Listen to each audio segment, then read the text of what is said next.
Right, I'm now using the flash on the camera, on the actual phone, to show where all the low spots are, because I can't tell, because daylight's not very bright today. It's not too bad. Paintbrush wise, it's looking good. It's a very boring job, but stops it oxidising with a bit of paint on it.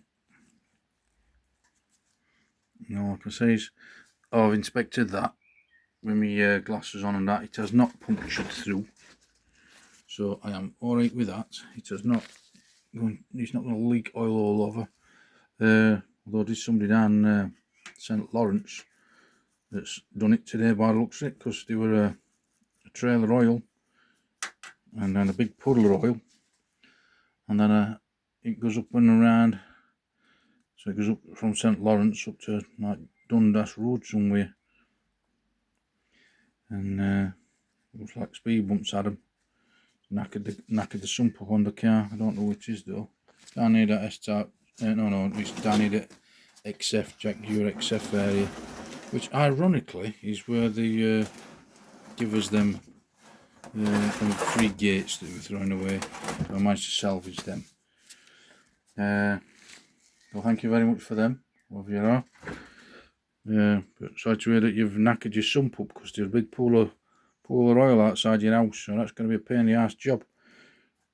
Now, me and my dad did it on a S-type Jag. We used had to wash it all down with some thinners, and like I say, you can use liquid metal, and that's what I was using, and it did last a very long time. But I don't know how long it would last. You know, if somebody else were doing it, because they probably won't put as much TLC into it as what I did.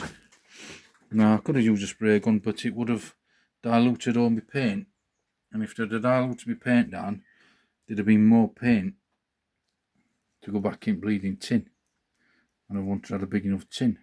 So this is nice and thick, treacly type of paint, and this, in honesty, is the sort of right viscosity that I was hoping that the blue paint would have been when I got some paint when I was painting it over. And unfortunately, the paint that he sold me wasn't quite the correct viscosity that I was after, so it pretty much bloody ran out. So I've hardly got any of that blue left. So now if I need to touch it up anyway, I'm going to be stuck, because it goes right back down to the same problem of having to match the paint up with the paint that's on the vehicle.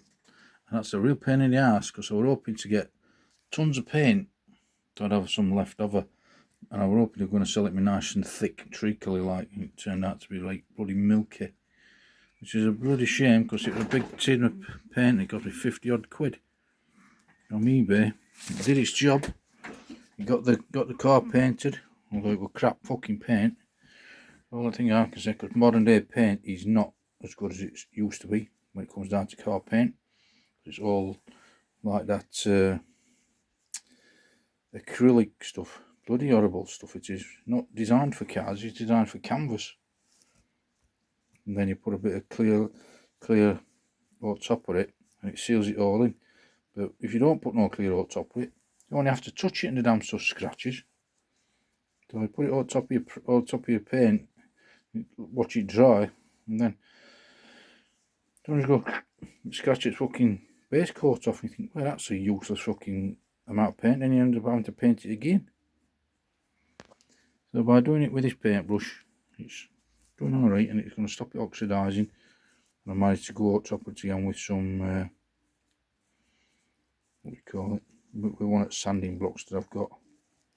It were able to get rid of all that rust. So there we go, a nice freshly painted sump. I've got a little bit down there. Just keep on daubing it on. I'm trying not to get paintbrush marks. Notice little tiny paintbrush that I'm using rather than big ones. Same sort of paintbrush styles as what I would have used to paint that chrome man that I painted. So this is basically engine enamel.